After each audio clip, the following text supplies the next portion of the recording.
Alright, so it's been a little while again since I've released a video. That's gonna change from this point forward, I promise. At this point, I had something unexpected happen. Anybody who's been following the channel for a while knows that I've been really limited in what I can do on the channel. And it's still going to be a while before I can do more because I still need to learn how to do it. But I've been limited by my computer. It's 7 years old at this point, and I've been trying to save up for a new one. And I was recently gifted the rest of the money I needed to do that, and I'm very, very excited about it. So I've been taking a few days to get my new computer set up. I'm actually recording this on the new computer. It's my first real full-length test of my new recording setup. Hopefully everything works better since I'm not trying to run relatively much newer software on a very old system. One that was pretty outdated even when it came out because it ran Windows 8.1 or whatever the heck it was, which no one ever really took seriously. That said, today we're tackling something relatively low effort so that if I do need to re-record it, I can. And that is Amphibia. We're going back to Amphibia. We're going to be touching on the individual episodes of Season 1 of Amphibia. And for the most part, these are just message show episodes. I'm not going to analyze them too deeply. But I am going to call some stuff out that I feel was setting up for stuff to come later. Today we're looking at Cane Crazy and Flood, Sweat, and Tears, which, man, I got so used to this show in later episodes when the animation was a little more refined and the actors had settled into their voice roles a little bit more and the dynamic had reached its final form. Going back to these early episodes after that is a little difficult because Anne and Sprig, who are the main focus still at this point, are still likable characters, but they grow so much over the course of the show. Back in these early episodes, they were just kind of assholey kids. They weren't the responsible, world-saving heroes that they eventually become. It feels like a completely different show. A still very good show that shows its potential from the very beginning. Like, I'll argue that point until I'm out of breath. There are some people who disagree with me on that, but I will argue that point until I'm out of breath. But still a completely different show than what we got later. In Cane Crazy, which is probably the more substantial story episode out of the two, after getting told off by Hop Pop because he is still at this point more the stern paternal figure to Anne rather than the older sidekick that he eventually becomes. Anne is doing, let's say, unfavorable impressions of him for Sprig and Polly, which they're eating up because they're kids. They love Hop Pop, but they're gonna poke fun at him too. That's what kids do. And she accidentally breaks his cane, which is made of, what do they call it, like the Doom Tree or something? Wood of the Doom Tree, which is this ugly, spindly tree out in the middle of nowhere that you just don't go there because people die there. Like, they even, this was an example of the show's humor early on done super well. This just like casual, super shocking humor. Like, at one point they see a skeleton and they're like, ha, frogs die here, and then just go about their business, which is such a, what are they supposed to be like? Like, isn't Sprig supposed to be like 11 or something, and Anne's like 13 or something like that? I mean, they're kids. They're not going to realize the seriousness of the situation yet because they haven't been through all of the formative stuff that teaches them how to recognize situations as serious yet. But they go there after getting a map from Loggle. They literally steal the map from Loggle in front of his face using Anne's camera phone, which was one of the funniest scenes in the show.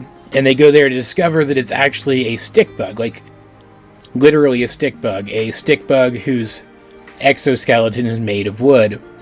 And after they rip off one of its limbs for the new cane, it of course attacks them. Like, I want to be clear, they're in the wrong here. They victimized this poor creature who was minding its own business.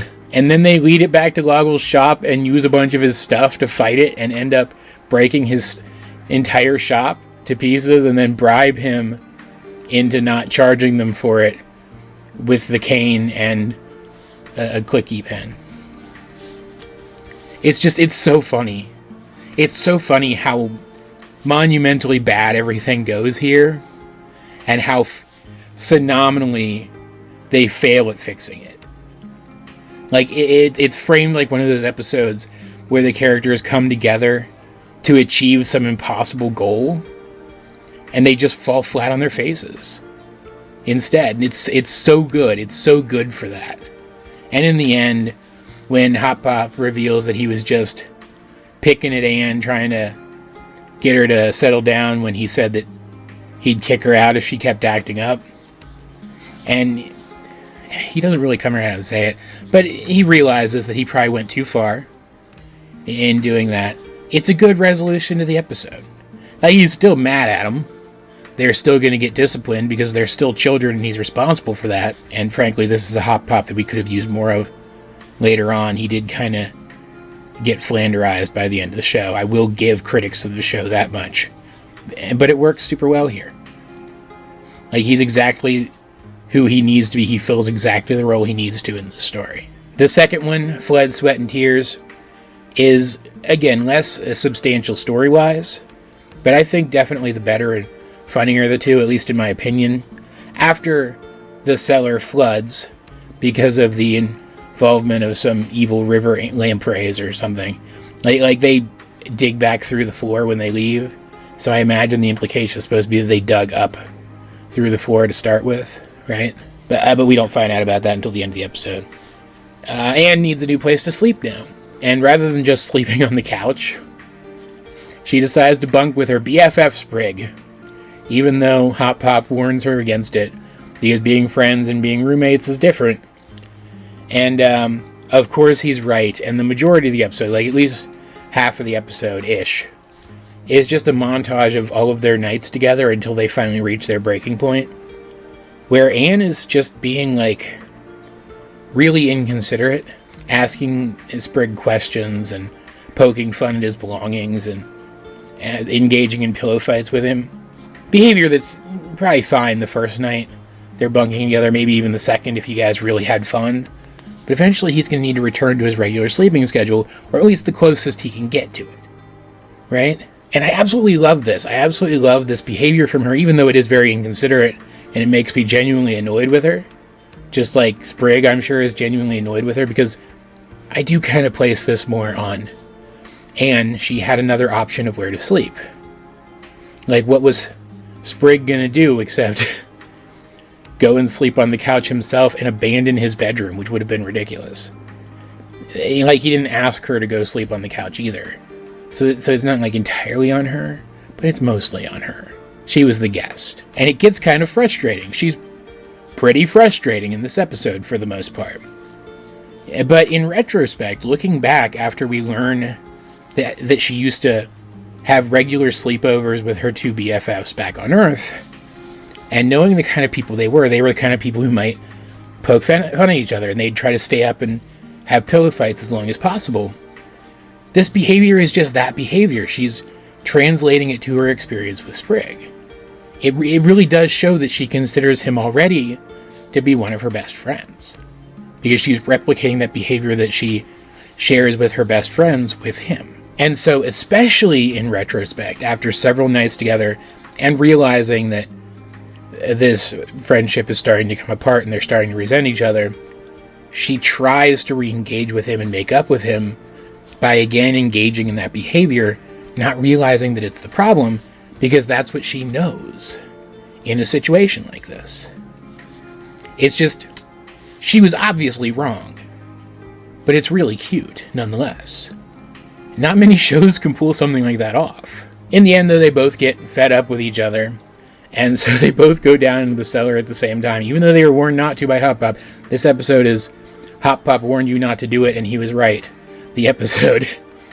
But they go down there, and they find the lampreys, and it's a really cool detail. At the start of the episode, they're clearing out the garden, and by Sprig is tossing these harmful bugs up in the air, and then Anne is backhanding them away with her tennis racket, which sets up how effective she's going to be as a physical threat in this world later, which was cool. But it also sets up for the climax of the episode, where they use the pillows they were using earlier for the pillow fights. Or at least, I guess it was the pillows that were down there, but they use the skills that they developed having those pillow fights to do the same thing to the lampreys and defeat them and run them off. And it even mostly drains the cellar. And in the end, faced with the reality of the situation that both of them were willing to risk their lives to end them bunking together, Anne does the reasonable thing and bunks on the couch.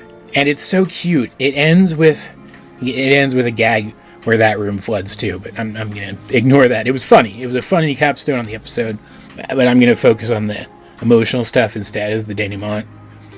It ends with her setting up her new bed on the couch exactly the way she wanted it while she was in there with Sprig, exactly the way that bothered him when they were together.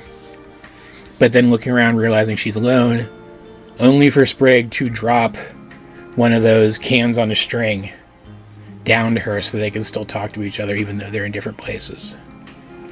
Which could have even been foreshadowing how these characters will remain in each other's hearts when they go their separate ways at the very end of the show. Assuming that it was planned out in that much detail already. It's not as substantial an episode since a big chunk of it is made up of that montage, which is very funny. I want to stress it's quick, rapid-fire comedy, but it's very good comedy. But I do like this episode more. I think it's funnier. I think it has more heart out of the two. Overall, these are really good episodes. Again, it feels like a completely different show. It feels like an episodic Message of the Week show.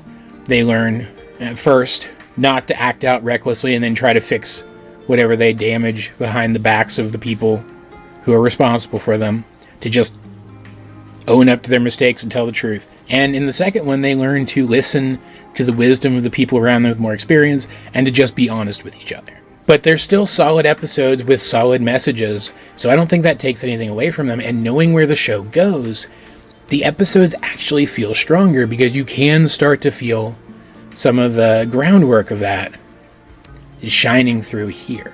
I really enjoyed this. I really enjoyed going back and watching these older episodes again. I haven't done an Amphibia rewatch.